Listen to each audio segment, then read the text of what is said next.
이지연이라고 합니다. 오늘 또 이렇게 출판업계 관계자분들 앞에서 데이터 관련된 설명을 드릴 수 있어서 참 개인적으로 너무 영광이고요.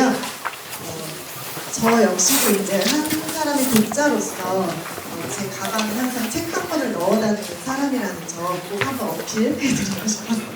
왠지 어필을 해야 될 것 같아요. 간략하게 제 소개를 드리면 저는 이제 LG CNS라는 회사에서 이제 데이터 사이언티스트로 이제 근무를 하였습니다. 근무를 시작을 하였고 그 이후로 이제 데이터 마케팅 코리아까지 삼성전자, LG전자, 기아자동차 등 다양한 기업들 대상으로 데이터 컨설팅을 기반으로 한 전략이라든지 플랫폼 구축 이런 프로젝트를 진행했습니다.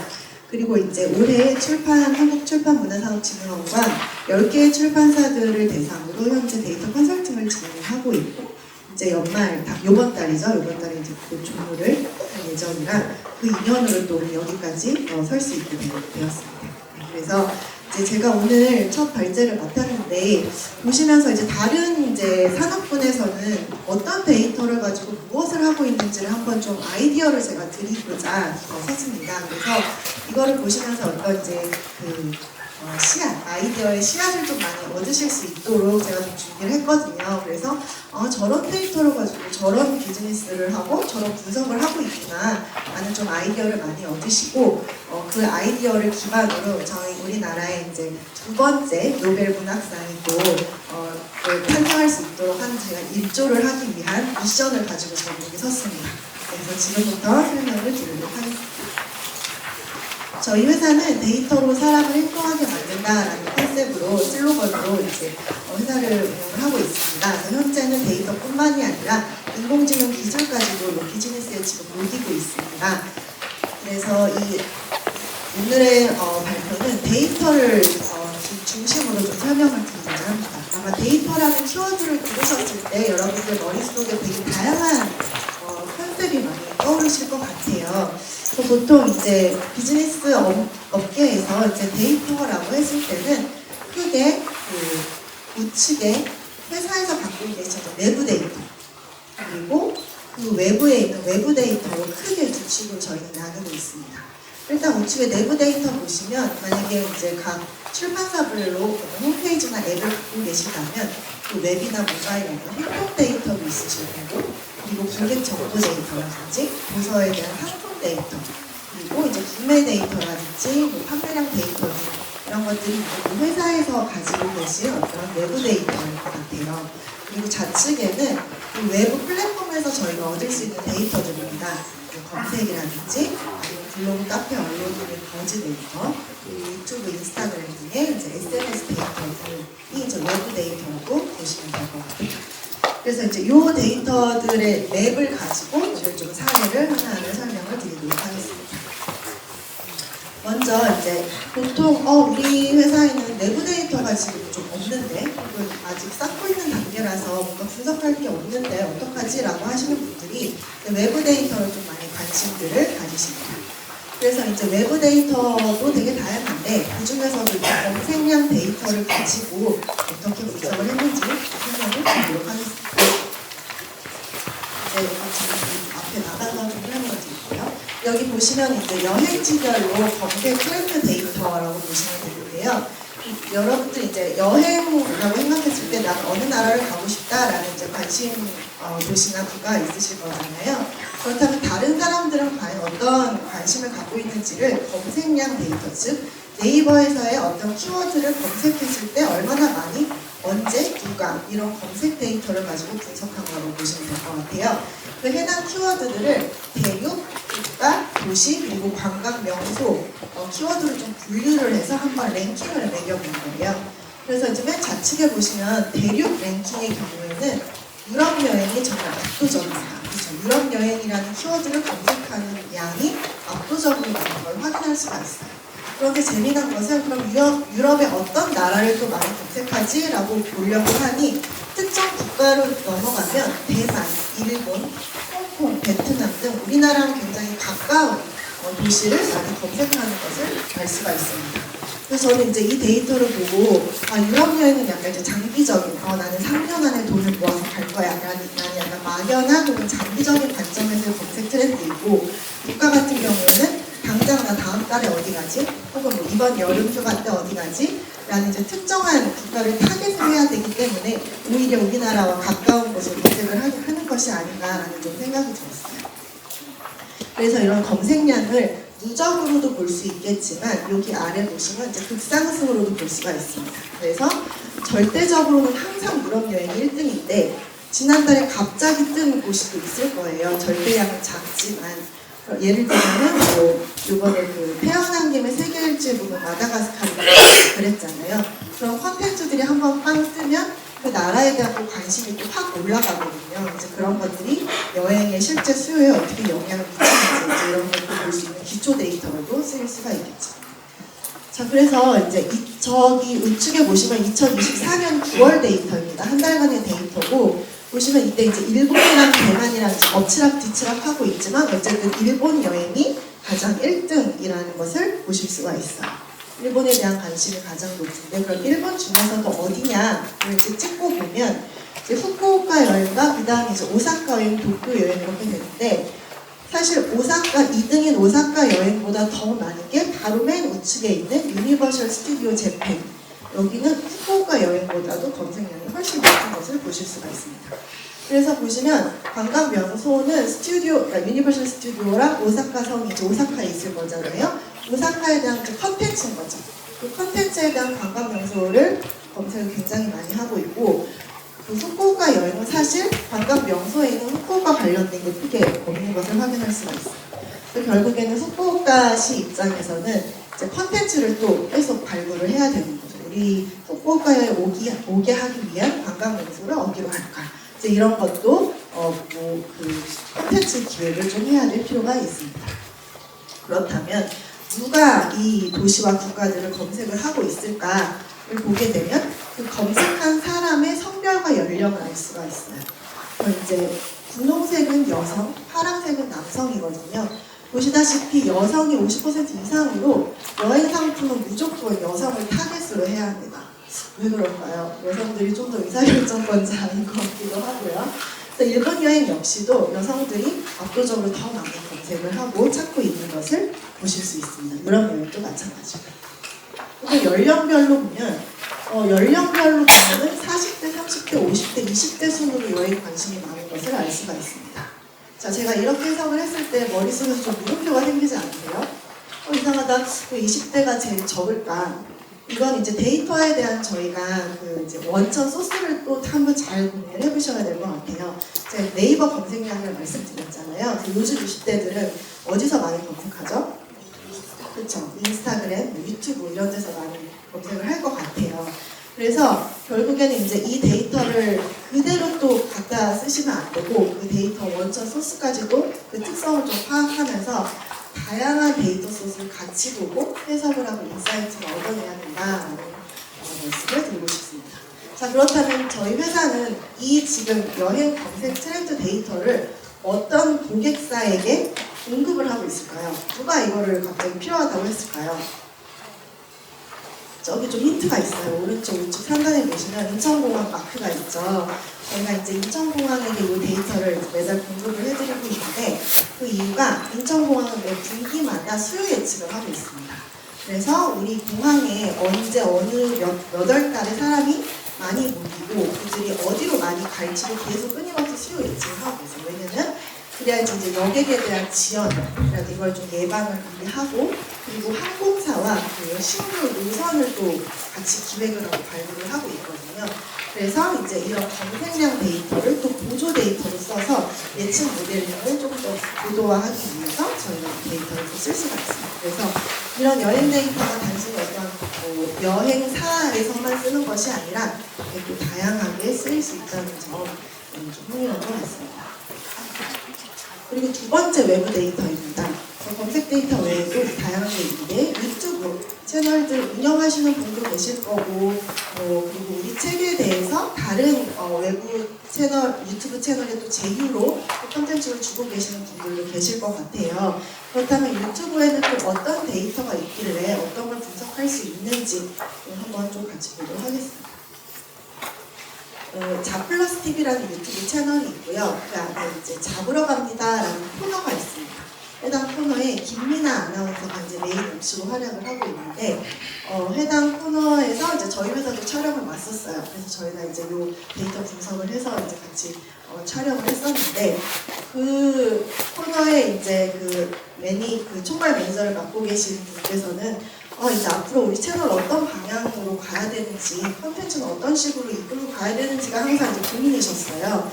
그래서 저희가 그 유튜브 채널의 계정에 있는 데이터를 받아서 한번 분석을 했고, 이 채널 데이터는 사실 그 채널 운영하고 계시거나 하시는 분들은 다 접근할 수 있는 데이터거든요.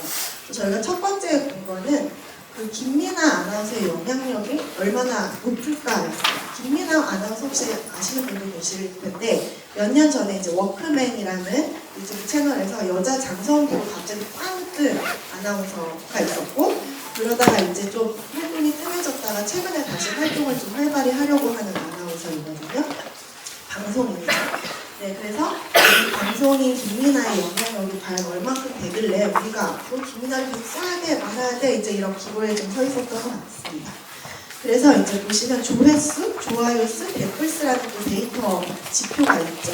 그래서 이거를 김미나 방송인이 등장하기 전과 후로 나눠서 한번 그 지표를 봤을 때 조회수는 4배 이상, 좋아요는 6배 이상, 댓글은 또 얼마나 달렸을까요? 얼마나 더 많고 10배 이상. 그래서 이게 과연 그 이제 어떤 메인 MC를 쓰느냐가 이렇게 그 채널에 엄청난 영향을 주고 있습니다. 그래서 이제 이런 부분에서 이제 어렴풋이 알고는 있었지만 이렇게 이제 숫자로 진짜 눈으로 확인을 하게 된 거죠.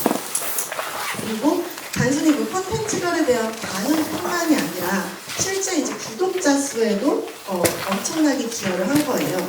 그래서 이제 2024년 6월 29일에 이제 첫 방송을 영상 업로드했을 때 65명의 구독자가 신규로 추가가 됐는데, 저기 7월 24일날 키움 저 컨텐츠가 좀 터졌거든요. 저 때 이제 1000명 가까운 신규 구독자가 또 빵 한번 올라갑니다. 이런 것 역시도 뭔가 영향력이 있는 것 같은데 이제 어렴풋이 알던 거를 숫자로 아주 명확하게 알 수 있게 된 거죠. 그리고 또 하나 흥미로웠던 거는 이제 남성 구독자가 거의 대부분이었는데 여성 구독자가 점점점 올라가고 있는 것을 확인을 할 수 있었어요. 물론 시청자 중에서 구독하지 않고 보는 시청자가 95%로 이 부분을 풀어야 될 숙제로 저희가 같이 정리를 해드렸습니다. 그리고 이제 컨텐츠를 되게 많이 올리시잖아요. 그럼 각 컨텐츠를 또 어떤 관점에서 그 성과를 봐야 하는가라고 봤을 때 보통 컨텐츠를 얼마나 많이 클릭했는가, 클릭 수와 그리고 얼마나 오랫동안 시청했는가, 시청 지속력, 이 두 가지 관점에서 또 이제 평가를 많이 하게 됩니다. 그래서 저희는 각각의 평균치를 기준으로 총 4분면을 만들었어요. 그래서 맨 1, 4분면에 이제 둘 다 좋은 거죠. 클릭도 많이 하고 또 많이 끝까지 다 봐요. 이게 이제 베스트. 그리고 이 두 번째 영역은 클릭은 많이 안 했는데 클릭한 사람은 많이 봐요. 그러면은 괜찮은 거. 그리고 여기는 둘 다 3영역은 떨어지고 저 4영역은 클릭은 많이 했는데 금방 이탈해요. 그렇죠? 그래서 이제 각각 영역에 어떤 콘텐츠들이 특징이 있는지를 좀 본 거예요. 첫 번째, 이제 저기 저 오른쪽에 보시면은 이제 클릭은 적게 했는데 시청을 오래 한 것들은 뭐 이런 무식업 창업 준비생에게 전하는 현실적 조언, 굉장히 현실적 조언이고, 그리고 자기 자신에게 되게 필요한 내용을 현실적으로 준 거예요. 그래서 별로 이제 썸네일은 별로 매력적이지 않아 클릭을 많이 안 했는데 들어보니까 되게 좋았던 거죠. 그리고 맨 저 오른쪽에 보시면 썸네일에 홀렸어. 보시면 썸네일 제목이 학벌, 연봉, 엄청 자극적이잖아요. 그래서 이제 클릭은 굉장히 많이 유도를 했죠. 그렇지만 끝까지 지속해서 본 거에서 좀 아쉬운 점이 있었던. 그래서 우리가 그 컨텐츠를 다 많이 올리지만 그것이 다 같은 컨텐츠가 아니라는 거예요. 그 컨텐츠별로도 이렇게 각각의 성과나 반응에서 유형들과 성격들이 다 다르게 된다는 것을 이 데이터를 통해서 볼 수 있습니다. 그 외에도 이제 댓글은 텍스트로 이루어져 있잖아요. 그래서 그 댓글에서 어떤 키워드가 많이 언급되었고, 그리고 긍정적이었는지 부정적이었는지에 대해서도 우리 채널에, 유튜브 채널에서 굉장히 다면적으로 데이터를 가지고 볼 수 있는 그런 것을 알 수가 있습니다. 그리고 이제 외부 데이터뿐만 아니라 여기에 붙여서 이제 내부 데이터, 우리 회사에서 갖고 있는 내부 데이터도 한 곳에 모으고 싶어요. 아까 이제 출판 통합 전산망도 지금 한 곳에 다 모으려고 하는 거잖아요. 그런 것처럼 그 기업들도 내부 데이터뿐만 아니라 외부 데이터까지 한 곳에 모으고 싶다라는 니즈들이 굉장히 많이 있습니다. 그래서 저희가 직접 데이터 통합 플랫폼을 구축을 하고 있어요. 그 중에 첫 번째 사례가 이제 한국투자신탁운용이라고 들어보셨죠? 여러분 ETF 많이 하시나요?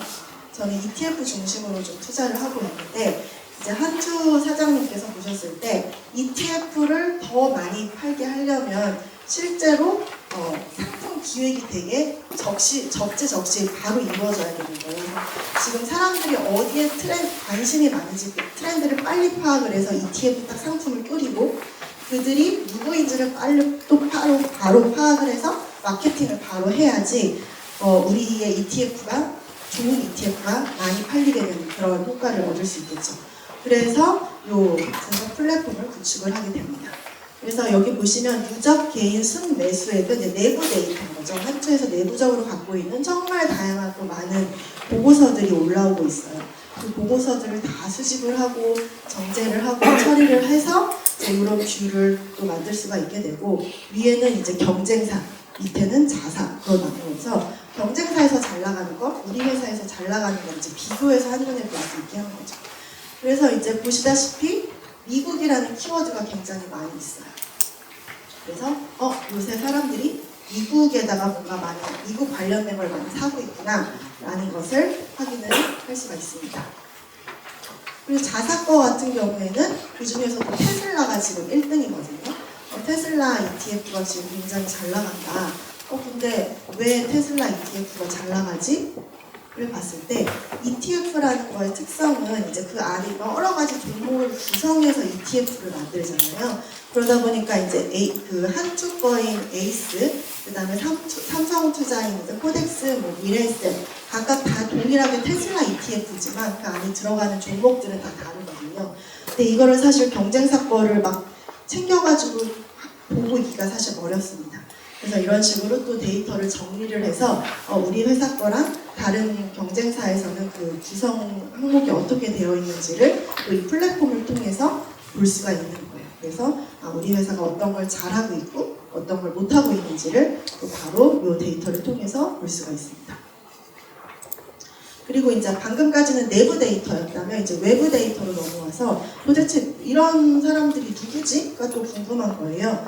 그래서 ETF라든지 이런 펀드와 관련돼서 이제 와글와글 떠드는 그런 카페나 커뮤니티 블로그의 데이터들을 수집을 해서 키워드를 분석을 하면 보시다시피 이제 여기도 역시나 미국이라는 키워드가 계속 상위를 차지하는 것을 아실 수가 있어요. 그래서 실제로 우리 내부 고객들도 미국에 대해서 많이 사고 있고 외부에서도 미국에 대해서 많이 얘기하고 있구나라는 것을 이제 바로 알 수가 있게 되는 거죠.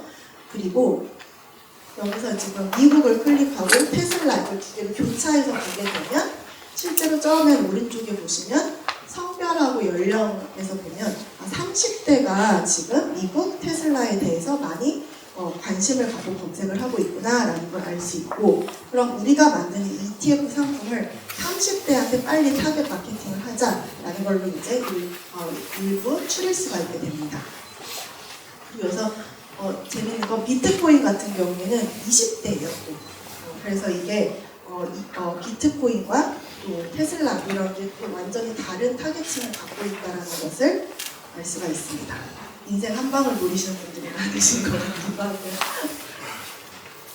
그리고 이제 IT, 과학, 경제, 사회, 정치 이런 각 카테고리별로 어떤 키워드가 지금 뜨고 있는지도 이제 외부 데이터를 통해서 같이 또 보게 되신 거죠. 그래서 보시다시피 넷플릭스가 이제 계속 상위 한 25위 안에 계속 들고 있는데 왜 들지? 라는 것도 사실 이제 맥락 키워드를 가지고 흑백 요리사라는 콘텐츠와 함께 넷플릭스가 되게 사람들의 관심을 많이 갖고 있구나라는 것을 아실 수가 있을 거예요. 그래서 지금 이제 아까 여행 대시보드부터 여기까지 보시면 사실 이 키워드만 출판업계로 갈아 끼우면 사실 출판업계의 시장 트렌드가 바로 보이게 되는 거죠. 그래서 어떤 도서, 어떤 작가, 어떤 카테고리가 지금 뜨고 있는지를 보실 수가 있게 됩니다. 그리고 이제 이 대시보드에서 끝나는 것이 아니라 사실 이제 업무하다가 대시보드를 매번 들어가는 건 또 이제 쉽지 않거든요. 그래서 이제 각 담당자별로 필요한 내용들을 데이터 투구라고 해서 카톡이라든지 MS 팀즈로 자꾸 싸드려요.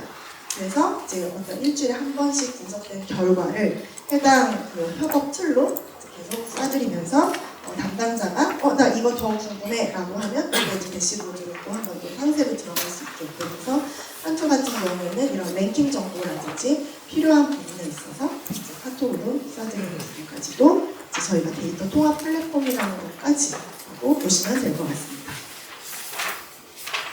이렇게 이제 데이터 통합 플랫폼이 이제 구축이 된 다음에 그 다음에 사실 이제 또 이제 많은 니즈들이 우리 인공지능 비서 만들고 싶어요 라고 많이들 말씀하시거든요. 그래서 이제 사실은 데이터랑 AI는 뗄래야 뗄 수 없는 관계잖아요. 근데 또 어떻게 보면 데이터가 어떻게 보면 선결 조건입니다.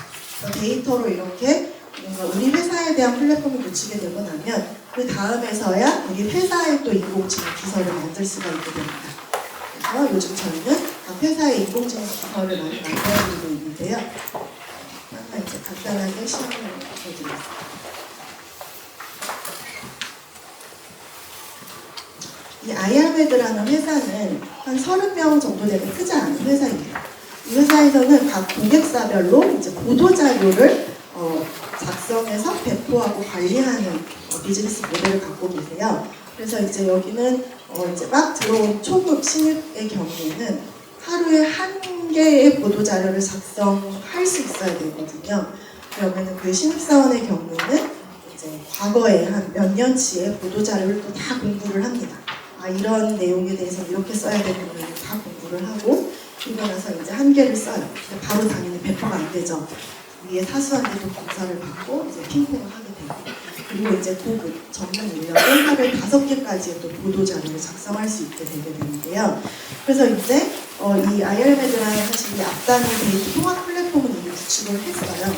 그걸 기반으로 그럼 여기다 우리 생성형 AI로 보도자료를 만들어주는 생성형 AI를 만들자라고 해서 만든 거라고 보시면 될 것 같아요. 그래서 보도자료를 만들 때 소위 이제 골자는 다 정해져 있어요. 공식이라든지 이건 이렇게 써야 돼 라고 해서 뭐 추리우 로봇의 뭐 기사를 작성해줘, 세부 내용은 이런 거에 대한 거고 협약 목적은 이런 거고 제목은 어떤 식으로 변경해줘 라고 하면 그거에 대해서 이 챗봇이 초안을 작성을 하게 되는 그런 AI라고 보시면 되고 이거를 가지면 이걸 그대로 배포하는 것이 아니라 맨 땅에서 쓰는 것보다는 요거를 가지고 이제 조금 수정을 해서 바로 배포를 하다 보니 업무 효율성이 엄청나게 올라간 사례라고 보시면 될 것 같아요. 그래서 이제 인공지능을 가지고 예전보다 뭐 조금 일하는 방식을 살짝 바꾸는 그런 정도가 아니라 아예 업무 효율성을 이제 몇 배 이상으로 올릴 수 있게 된 그런 세상이 있다고 보시면 될 것 같습니다. 그래서 이제 데이터 플랫폼 기반의 뭐 LLM 아키텍처라고 되어 있는데 어쨌든 이 생성형 AI를 만들기 위해서는 저 앞단에 이제 이 기계가, 그러니까 이 AI가 문서를 또 잘 이해하고 참조할 수 있도록 문서를 전처리하는 과정이 필요하고 그 다음에 이제 챗GPT 같은 경우에는 이제 외부에 엄청나게 많은 데이터를 참조를 하잖아요. 근데 우리 회사 데이터는 내부에 있기 때문에 걔가 참조를 하지 않고 있거든요.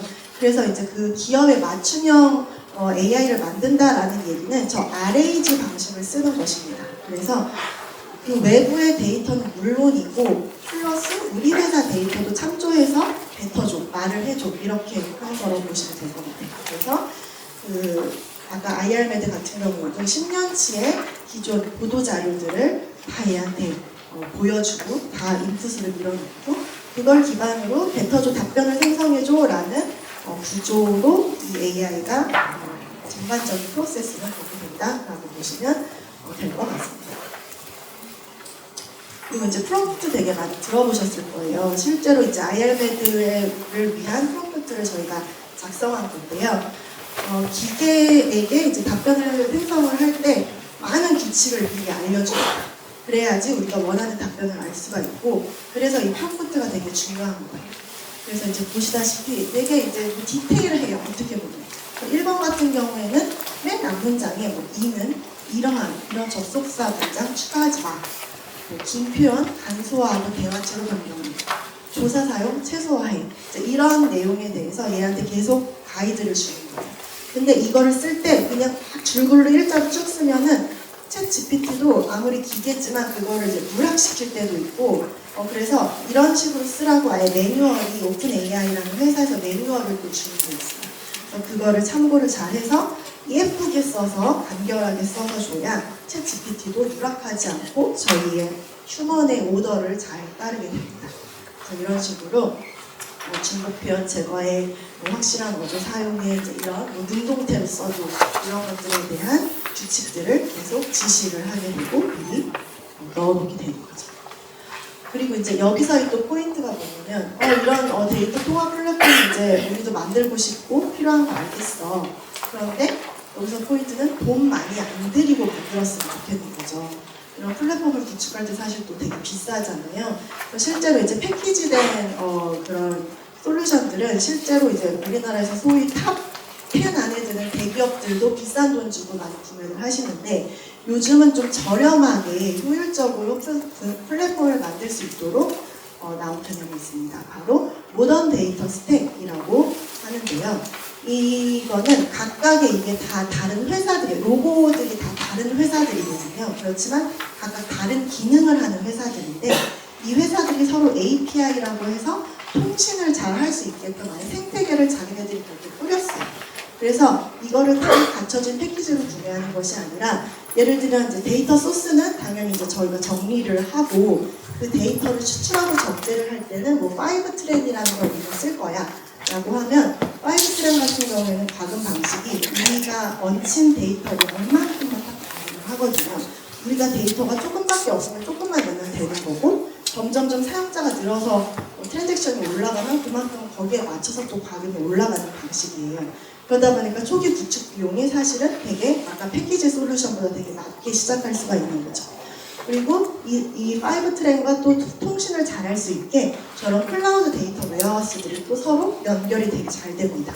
그리고 뭐 스노우플레이크라든지 구글 클라우드라든지 이런 각각의 다른 회사들이지만 서로 연동할 수 있게끔 생태계를 구성을 하고 있어요. 역시나 DBT 같은 경우에도 오픈소스고요. 유료라고 해도 굉장히 저렴합니다. 그래서 이제 이런 DBT를 활용을 해서 이런 내외부 데이터들을 정제하고 처리하고 표준화를 잘 할 수 있도록 하는 것도 서로들이 다 연결이 될 수 있고, 여기에서 다 데이터가 적재가 잘 정리가 되고 나면 맨 우측에 보시면은 뭐 수요 예측이라든지 최적화라든지 데이터 사이언스 영역에서도 갖다 쓸 수 있고, 그리고 아까 보셨던 이제 태블로나 이런 대시보드 툴로도 화면을 볼 수 있고, 이렇게 쭉 다 젠 AI도 붙일 수 있고 이렇게 되게 되겠죠. 그래서 여기 분홍색으로 뭐 6조 8천억, 5조 1천억 이렇게 써있는 숫자는 뭐냐면 각 회사들의 기업 가치입니다. 어마어마하지 않을까요? 이것도 벌써 2년 전의 가치거든요. 그래서 아마 지금은 더 올라갔을 거라 앞으로는 더욱더 이런 모던 데이터 스테이크의 생태계에 있는 이 회사들이 메인이 될 것으로 저희는 보고, 이렇게 아키텍처를 구성해서 실제로 로레알이라든지 정관장이라든지 이런 프로젝트를 진행을 하고 있습니다. 그래서 이제 글씨가 좀 깨지긴 했지만 어쨌든 좀 정리를 한다면, 당연히 이제 데이터를 잘 활용을 하려면 사실 앞단에서 어디다가 왜 내가 무엇을 하고자 하는지가 좀 명확하면 할수록 좋거든요. 근데 이제 현실에서는 사실 이게 명확하기가 좀 어려울 때가 있습니다. 그럼에도 불구하고 어느 정도의 이제 틀은 좀 있어야 되고, 거기에서부터 시작해서 분석 목표를 계속 구체화시키는 게 좀 필요합니다.